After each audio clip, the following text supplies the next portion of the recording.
ప్రపంచవ్యాప్తంగా ఉన్నటువంటి క్రైస్తవ జనానికి, క్రైస్తవ విశ్వాసులకి, ప్రజలకి నా యొక్క ఆత్మీయ శుభములు, వందనాలు తెలియజేస్తున్నాను.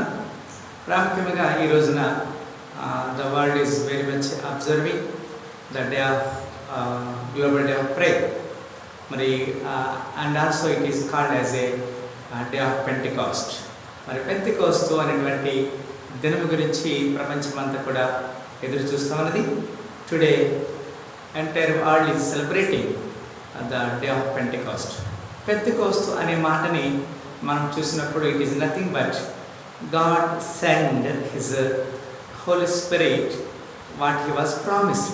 ఆయన ఏదైతే వాగ్దానం చేశాడో అది అపోస్తుల కార్యములు 1వ అధ్యాయము 8వ వచనం ప్రకారంగా మనం చూడగలుగుతాం. అపోస్తుల కార్యములు అయినను పరిశుద్ధాత్మ మీ మీదికి వచ్చినప్పుడు మీరు శక్తి నొందెదరు కనుక మీరు యెరూషలేములోను యూదయ సమరయ దేశముల యందంతను భూదిగంతముల వరకును నాకు సాక్షులై ఉందురని వారితో చెప్పారు. Right, it was promise. అది దేవుడు మరి డిసైపుల్స్కి, శిష్యులకి ఇచ్చినటువంటి ఒక వాగ్దానం. ఏదైతే డిసైపుల్స్కి వాగ్దానం ఇచ్చాడో దాన్ని నెరవేర్చిన రోజు అది. అక్కడ అందుకే దానికంటే ముందుగా అదే 1వ అధ్యాయంలో మేబీ వర్స్ చూడండి, మేబీ వర్స్ 2 చదవండి. తరువాత ఆయన పరములకు చేర్చుకొనబడిన దినం వరకు ఆయన చేయుటకును బోధించుటకును ఆరంభించిన వాటినన్నిటిని గురించి నా మొదటి గ్రంథమును రచించింది. ఆయన శ్రమ పడిన తరువాత 40 దినముల వరకు వారికి కగపడుచు దేవుని రాజ్య విషయముల గురించి బోధించుచు అనేక ప్రమాణములను చూపి వారికి తను తాను సజీవునిగా కనపరుచుకొనెను. ఆయన వారిని కలుసుకొని ఇలాగ ఆజ్ఞాపించెను, మీరు యెరూషలేము నుండి వెళ్ళక నా వలన వినిన తండ్రి యొక్క వాగ్దానం కొరకు కనిపెట్టుడి. Right, you must wait the promise which was given by the father. నా వలన అంటే తండ్రి వల్ల నేను మీకు ఇచ్చినటువంటి వాగ్దానం కొరకు మీరు కనిపెట్టి ఉండాలి. మిక్కిలి పిల్లరా, మనం అర్థం చేసుకుంటున్నాము, దేవుని వాగ్దానం కొరకు ప్రతి వారు కూడా కనిపెట్టాలి. What is that the promise? The promise is nothing but the holy spirit కదా. అదే అక్కడ ఆ మాటను మనం చూస్తున్నాం. అదే వారందరూ కూడా మేడగదిలో ఎదురు చూస్తూ ఉన్నారు. వర్స్ 30 మేబీ చూడండి, 13వ వచనం. మేడగదిలోనికి ఎక్కిపోయి ఇక్కడ మనం చూడండి, వారు they are waiting every day, they are meeting together. వారు ప్రతిరోజు కూడా కలుస్తూ ఉన్నారు. ఎందుకంటే తండ్రి యొక్క వాగ్దానం కొరకు మీరు ఎదురు చూడండి, కనిపెట్టండి అన్న మాటకి వీరు లోబడి they are very much eagerly waiting.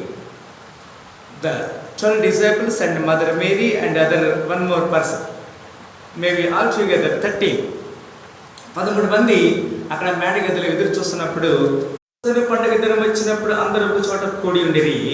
అప్పుడు వేగంగా వీచు బలమైన గాలి వంటి ఒక ధ్వని ఆకాశం నుండి అకస్మాత్తుగా వారు కూర్చుని ఉన్న ఇల్లంతయు నిండెను. రైట్. మరియు అగ్ని జ్వాలల వంటి నాలుకలు విభాగించబడినట్లుగా వారికి కనబడే వారిలో ఒక్కొక్కరి మీద వారగా అందరూ పరిశుద్ధాత్మతో నిండిన వారై ఆ ఆత్మ వారికి వాక్శక్తి అనుగ్రహించగలదు, అన్ని భాషలతో మాట్లాడసాగి. They are speaking with tongues.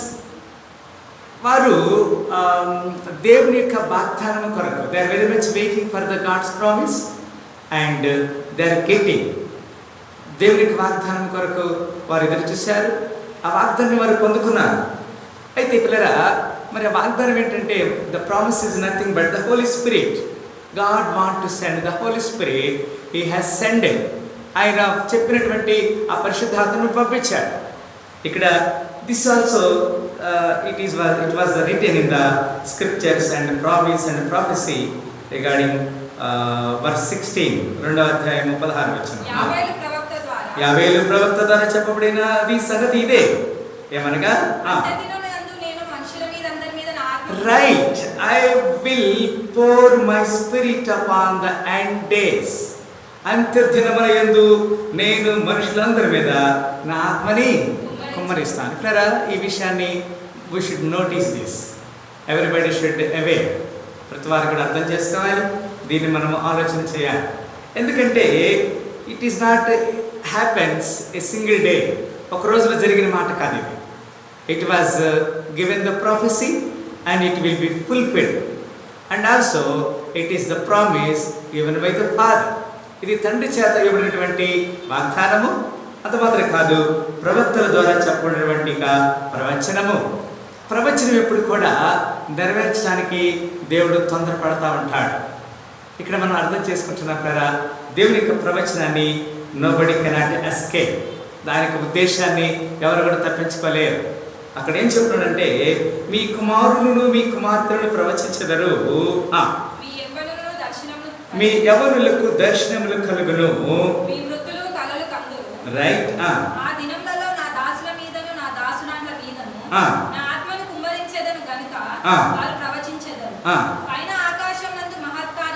Right.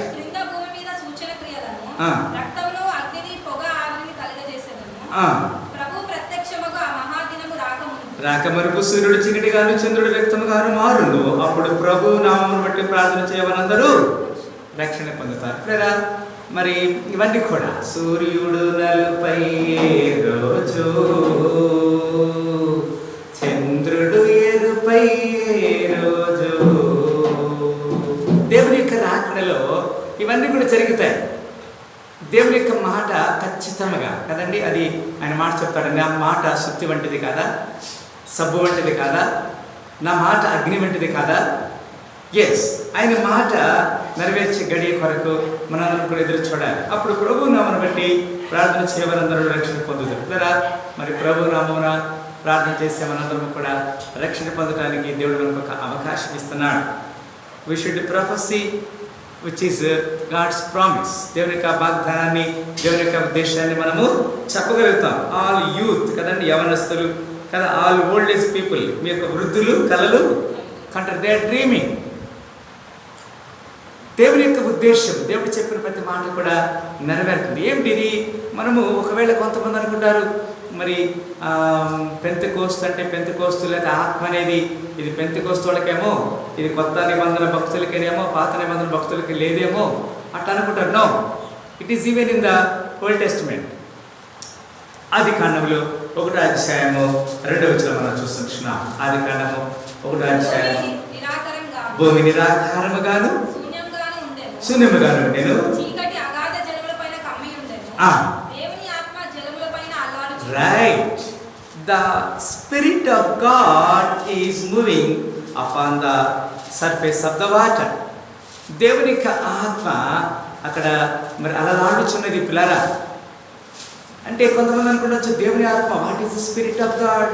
దేవుని ఆత్మ అంటే ఏమిటి? దేవుని ఆత్మ ఎక్కడికి వెళ్ళాలి? దేవుని ఆత్మ పొందుకోవడానికి ఏం చేయాలి? Where shall we go? No, you should not go anywhere. When God when you are praying, God moving upon you. నీ ప్రార్థనే దేవుని ఆత్మని నీ దగ్గరికి నడిపిస్తుంది. నీ మీద తన యొక్క శక్తిని కుమ్మరింపచేస్తుంది పిల్లలు. ఈ విషయాన్ని మనం జ్ఞాపకం చేసుకోవాలని దేవుడు తెలియజేస్తున్నాడు. అది మాత్రమే కాదు, అదే 6వ అధ్యాయము 3వ వచనం కూడా ఒక మాట మనం చూస్తున్నాం. 6 వాదించదు. రైట్. అప్పుడు యెహోవా నా ఆత్మ నరులతో ఎప్పుడును వాదించదు. అంటే ఇక్కడ ఏంటంటే ఆయన ఒక నోవాహుతో ఒక నిబంధన చేస్తున్నాడు. ఈజ్ మేకింగ్ కవెనెంట్ విత్ నోవాతో ఒక నిబంధన చేస్తున్నాడు. ఏమంటాడంటే, జలప్రళయం వచ్చింది కదా, భూమి మీద జలప్రళయం వచ్చింది. ఆ యొక్క జలప్రళయంలో నేను నరులతో వాదించను కదండి, ఆ మాట చెప్తా ఉంటాడు. అంటే అంతకుముందు కూడా హానోకుతో ఒక నిబంధన చేశాడు, అంతకుముందు ఆదామావులతో ఒక నిబంధన చేశాడు కదండి. ఇక్కడ మనం చూస్తున్నాం పిల్లరా, 6వ వచనం, నరులు భూమి మీద విస్తరింపన ఆరంభించిన తర్వాత ఇది ఒక నిబంధన. ఒక్కొక్క సమయంలో దేవుడు ఒక్కొక్క నిబంధన చేస్తాడు. మెతుషెలతో దేవుడు ఒక నిబంధన చేశాడు, గమనించాడు. అబ్రహాముతో దేవుడు ఒక నిబంధన చేశాడు. ఇక్కడ అంటాడు కదా, అక్కడ ఏమంటాడంటే, అప్పుడు యెహోవా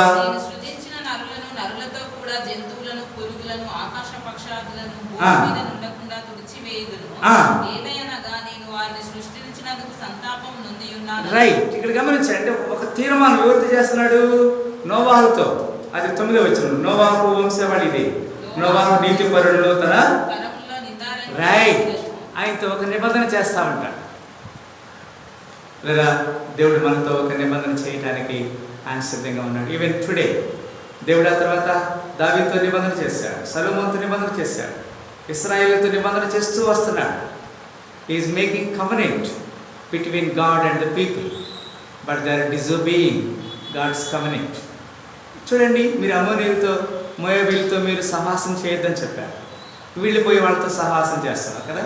మోయాబులు రాజు దగ్గరికి వచ్చినప్పుడు మోయాబు రాజు ఏం చేశాడు, బెలామును తీసుకొచ్చి వీళ్ళని శపించాలి, ఇశ్రాయేలుని శపించాలి. అమోనీయులతో యుద్ధం చేయించారు, ఫిలిస్తీన్లతో యుద్ధం చేస్తున్నారు కదా, అమాలేకీయులతో యుద్ధం చేయాలి. ఈ విధంగా దేవుడు ప్రతిసారి కూడా మరి చెప్తా ఉన్నాడు. కానీ కొన్నిసార్లు మరి చెప్పబడినటువంటి ప్రజలు ఎవరైతే ఉన్నారో వారు దేవుని యొక్క ఉద్దేశం నుంచి, ఆ దేవుని యొక్క నిబంధన నుంచి వారు తొలగిపోతా ఉన్నారు.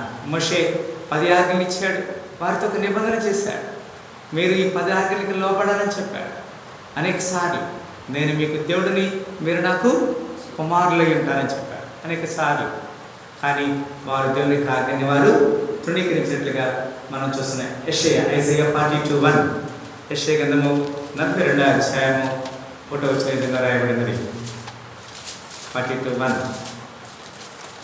ఇదిగో నేను ఆదుకొను నా సేవకుడు, నేను ఏర్పరచుకొనిన వాడు, నా ప్రాణమునకు ప్రియుడు, అతని యందు నా ఆత్మను ఉంచి ఉన్నాను. రైట్.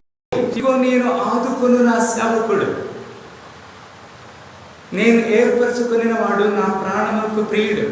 కదండి, ఎంత చక్కని మాట ప్రేరా. ఇది పాత నిబంధనలు, అంటే అప్పటికి యేసుక్రీస్తు వారు లేరు, కానీ ఇది యేసుక్రీస్తు వారి గురించి చెప్తున్న సందర్భాన్ని మనం చూడగలుగుతాం. బట్ ఇక్కడ ఆ రోజుల్లో ఉన్నటువంటి రాజులు కదా, ఆ రోజుల్లో యెషయా కాలంలో ఎవరున్నారు, రాజులు ఉన్నారు. రాజులతో ఒక ప్రమాణం చేస్తున్నాడు, వాగ్దానం చేస్తున్నాడు. అతని యందు నా ఆత్మను ఉంచి ఉన్నాను లేదా, అతడు అన్ని జనులకు న్యాయం కనబరచును, అతని కేకలు వేయడు అరవడు, అతని కంఠ స్వరము వీధులలో నలిగిన రెల్లును అతడు విరుడు, మకమకలాడుచున్న జనపనార పత్తిని ఆర్పడు.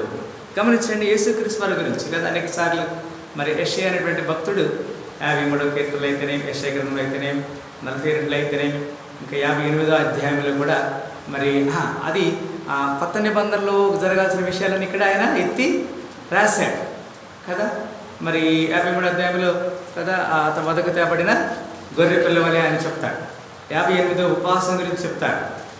1వ అధ్యాయంలో పెద్ద తన కామందు నెరుగున గాడిద తన సొంత గాడిద దొడ్డిని తెలుసుకుని చెప్తాడు. ఇవన్నీ కూడా కొత్త నిబంధనలో జరగాల్సినటువంటి, అంత మాత్రం కాదు. 6వ అధ్యాయంలో యెషయా 6వ అధ్యాయంలో, యెషయా 9వ అధ్యాయంలో ఇదిగో కన్యక గర్భవతి కుమారుని కంటదని చెప్తాడు. 9వ అధ్యాయంలో ఏలైనగా మనకు శిశువు పుట్టినని చెప్తా ఉంటాడు. ఇవన్నీ కూడా దేవుని యొక్క వాక్యం నెరవేరు. అంటే కొత్త నిబంధనలో జరగాల్సిన ప్రతి ప్రవచనము పాత నిబంధనలో యెషయా గ్రంథంలో రాయబడిన విషయాల్ని మనం గమనిస్తున్నాం. ఎందుకంటే దేవుని ఆత్మ, అతని యందు నా ఆత్మను ఉంచి ఉన్నాను. I was put my spirit upon him, నా యొక్క ఆత్మని అతని యందు నేను ఉంచి ఉన్నానని చెప్తున్నాను. అంత మాత్రం కాదు. 59:19 పడమటి దిక్కులనున్నవాడు యెహోవా నామమునకు భయపడుదురు, సూర్యోదయ దిక్కులున్నవాడు ఆయన మహిమను భయపడుదురు. యెహోవా పుట్టించు గాలికి కొట్టుకొని పోవు ప్రవాహం జలం వలె ఆయన వచ్చును. సియోను నొద్దకును యాకోబులో తిరుగుబాటు చేయటం మాని మల్లుకొనిన వారి యొద్దకును విమోచకుడు వచ్చును. ఇదే యెహోవా వాక్కు. 59వ అధ్యాయము. ఇక మీదట పగలు సూర్యుడి ప్రకాశము నీకు వెలుగుగా ఉండదు. 19వ వచనం. 50 కరెక్టేనా? Right, very good. పడమటి దిక్కుననున్న వారు యెహోవా నామమునకు భయపడదురు, సూర్యోదయ దిక్కునున్న వారు ఆయన మహిమకు భయపడదురు. యెహోవా పుట్టించు గాలికి కొట్టుకుపోవారు ప్రవాహం. యెహోవా ఇక్కడ గమనించారు, యెహోవా పుట్టించు గాలి అంటే ఏంటి? ఇప్పుడు యెహోవా పుట్టించు గాలి అంటే పరిశుద్ధాత్మ. ఇక్కడ మనము అపోస్తల కార్యంలో మనం చూసినప్పుడు ఆయన పరిశుద్ధాత్మను వారి మీద 4 కొలుల వలె విభాగించారు. ఆకాశంలో అగ్ని విభాగించబడినది, ఒక గాలి ధ్వని వచ్చింది. ఇక్కడ కూడా మరి యెహోవా పుట్టించు గాలికి అంటాడు. యెహోవా పుట్టించు గాలి అంటే పరిశుద్ధాత్మ గాలి కదండి. మనం ఈ విషయాన్ని జ్ఞాపకం చేసుకోవాలి. 61 అధ్యాయము. ప్రభువగు యెహోవా ఆత్మ Right. నా మీదికి వచ్చి ఉన్నది. దీనులకు సువర్తమానము ప్రకటించుటకు యెహోవా నన్ను అభిషేకించాడు. ఇది కూడా లూకాసు వార్తలో మనం చూస్తాం పిల్లరా, 4వ అధ్యాయంలో యేసుక్రీస్తు వారు ఎప్పుడైతే మొట్టమొదటిగా సువార్తని ప్రకటించడానికి ప్రారంభించాడో, ఆయన ఒక సినగోగు, ఒక సమాజ మందిరానికి వెళ్తాడు. సమాజ మందిరానికి వెళ్ళినప్పుడు ఆయనకు ఒక పుస్తకం కదా ఇవ్వబడినప్పుడు వెంటనే అతనికి చదువు ఒక వాక్యము ఇదే కదా, దీనులకు సువార్త ప్రకటించుటకు యెహోవా నన్ను అభిషేకించాడు. పాత నిబంధనలో ఏదైతే జరిగిందో, what was return in the Old testament, the ప్రొఫెసీ, it was fulfilled even in the new testament. పాత నిబంధనలు జరిగినటువంటి ప్రతి ప్రవచనం కూడా కొత్త నిబంధనలు జరిగేది. ఇక్కడ అంటాడు కదా, యెహోవా ఆత్మ నా మీదకి వచ్చింది, దీనులకు శుభవార్త ప్రకటించుటకు యెహోవా నన్ను అభిషేకించాను, నలిగిన హృదయం గల వారిని బలపరచుటకును, చెరలో వారిని విడుదలచుటకును, బంధించబడిన వారిని విముక్తి ప్రకటించుటకును, యెహోవా హితవచనము మన దేవుని కృతజ్ఞత ప్రకటించుటకును, దుఃఖ క్రాంతులను బదార్చుటకును, సియోనులో దుఃఖించు ఉల్లాస వస్త్రమును ధర్మించే, బూడిద ప్రతిగా ఉదండను, దుఃఖమును ప్రతిగా ఆనంద తైలమును, భారభరితమైన ఆత్మకు ప్రతిగా ప్రతి వస్త్రమును, స్థుతి వస్త్రమును వారికి ఇచ్చుటకును ఆయన నన్ను పంపి ఉన్నాడు. యెహోవా తనను మహిమపరుచుకున్నట్లు నీతి అను మస్తకి వృక్షములనియు యెహోవా వారిని చెట్లనియు వారికి పేరు పెట్టబడి. మీరు గమనించాలి, దేవుడు the father God, he has sent his mission through Jesus Christ. ఆయన యొక్క పని యేసుక్రీస్తు వారి ద్వారా తన పని చేసుకోవడానికి ఆయన పంపించాడు. మరి ఆయన ఆత్మ ఆయన మీద ఉన్నది, నా మీదకి వచ్చిందని చెప్తున్నాను. ప్రభువు యెహోవా ఆత్మ నా మీదకి వచ్చింది కనుక నేను ఈ విధంగా. ఆఖరిగా ఒక వాక్యం చూస్తాం, 63వ అధ్యాయం 63 verse 10, 10వ వచనం. ఆయనను వారు తిరుగుబాటు చేసి ఆయన పరిశుద్ధాత్మను దుఃఖింపజేయగా ఆయన వారికి విరోధమాయెను. గమనించండి, ఇప్పుడు ఇది కొత్త నిబంధనలో ఉందా, పాత నిబంధనలో కూడా ఉందా? పరిశుద్ధాత్మ అనేది కొత్త నిబంధనల కాలంలో భక్తులుగా, పాత నిబంధనల కాల భక్తులుగా, అందరికీ అన్ని కాలాల్లో కూడా ఉంది. It is even in the new testament time, it is even in the Old testament time. ఆయన ప్రతిసారి కూడా is making covenant with people, ప్రజలతో ఆయన నిబంధన చేస్తా ఉన్నాడు. ఇక్కడ ఏమంటాడంటే, ఆయన తిరుగుబాటు చేసి చూసారా, they are rebel against the God's will. దేవుని చిత్తానికి వ్యతిరేకంగా వారు ఉన్నారు, తిరుగుబాటు చేశారు కదా. ఎప్పుడు ఈ మన్నా ఇది తినాలా, మాకు మంచిగా ఆహారం ఏమి లేదా, మేము ఎప్పుడు ఇదే తినాలా, మాకు మాంసం ఏమి లేదా. They are very much against, మాకు నీళ్లు లేవు. ఇక్కడ మోషే మీద తిరుగుబాటు చేస్తున్నారు, దేవుని మీద సరుగుతున్నారు, తిరుగుబాటు చేస్తున్నారు. లేదా గమనించాలి, వారు they are literally given the crying to the holy spirit.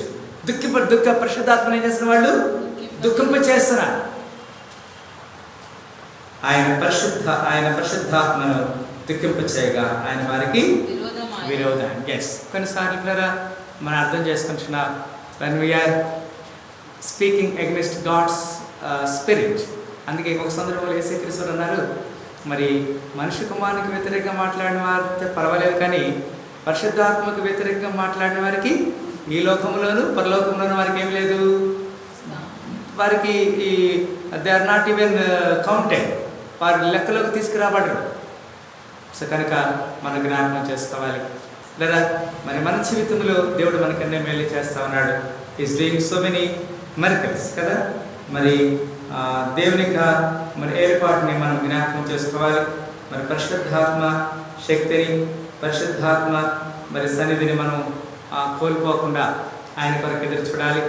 మరి కనుక మనలో ఎల్లప్పుడూ పరిశుద్ధాత్మ దేవుడు నివాసం చేయడానికి వీఆర్ వెయిటింగ్.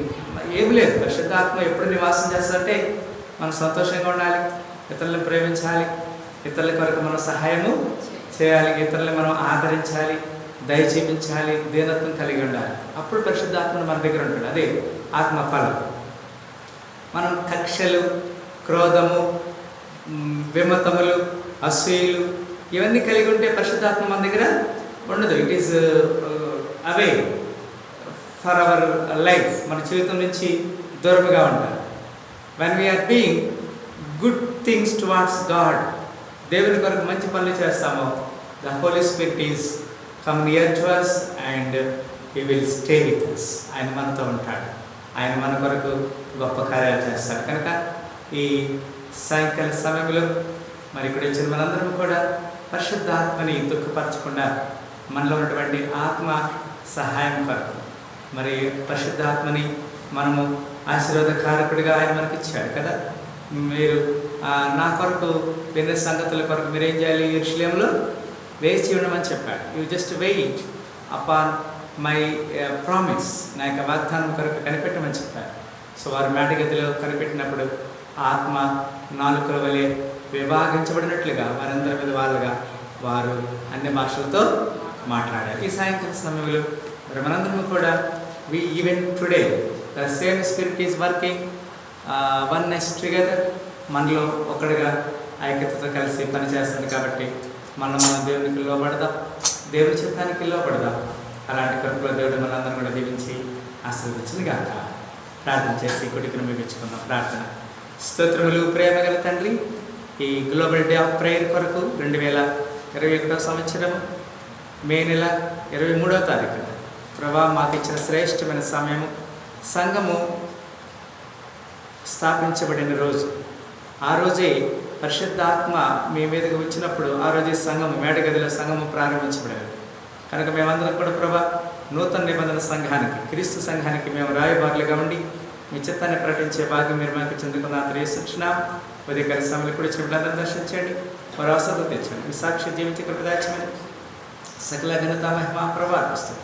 ప్రభా ఇక నేషనల్ ప్రేయర్ ఏదైతే ప్రభా మరి నేషనల్గా మరి వరల్డ్ ప్రేయర్గా మరి ప్రపంచవ్యాప్తంగా జరుగుతుందో, మా భారతదేశం మొత్తం జరుగుతుందో, మా ప్రాంతం మా సిటీలో ఎక్కడెక్కడైతే ఈ ప్రార్థన జరుగుతున్నాయో ప్రభా ఈ గ్లోబల్ డే ప్రేయర్ కొరకు ప్రార్థిస్తున్నాం అయ్యా. మరి యూనివర్సల్ ప్రభా మరి విశ్వవ్యాప్తంగా జరుగుతున్న ప్రార్థనలు జ్ఞాపకం చేసుకోండి ప్రభా. అయ్యా మీ నామని కనపరుస్తున్నాం, మా ప్రార్థన ఆలకించి మాకు జవాబు ఇచ్చినందుకు నా తెలియజేస్తుంది. సకల ఘనత మహిమ ప్రభా వస్తుంది. యేసుక్రీస్తు వారి శ్రేష్టమైన నామములో ఈ ఆత్మని కుమ్మరించి మమ్మల్ని ఆత్మీయ పొలుగు నడిపి సహాయం చేయండి. ఈ పునరుద్ధాన శుభములు, ఈ పెంతెకోస్తు శుభములతో మమ్మల్ని నింపినందుకు నా తెలియజేస్తూ యేసుక్రీస్తు పరిశుద్ధ నామమున ప్రార్థన వేడుకుంటున్నాము తండ్రి. ఆమేన్, ఆమేన్, ఆమేన్. హల్లెలూయా. మరొకసారి ఇక్కడ వచ్చిన సంఘ బిడ్డలందరికీ నా యొక్క వందనాలు. ఇంత మాత్రం కథ లైవ్లో నాతో ఏకీవేస్తున్న నా ప్రియ మరి ఆత్మీయ బంధువులకి, స్నేహితులకి నా క్షమములు వందనాలు తెలియజేస్తున్నాను. దేవుడు మనందరూ కూడా దీవించి ఆశీర్వదించిన గాక. ఈ పెంతెకోస్తు శుభములు అందరికీ కలిగిన గాక. ఆమేన్.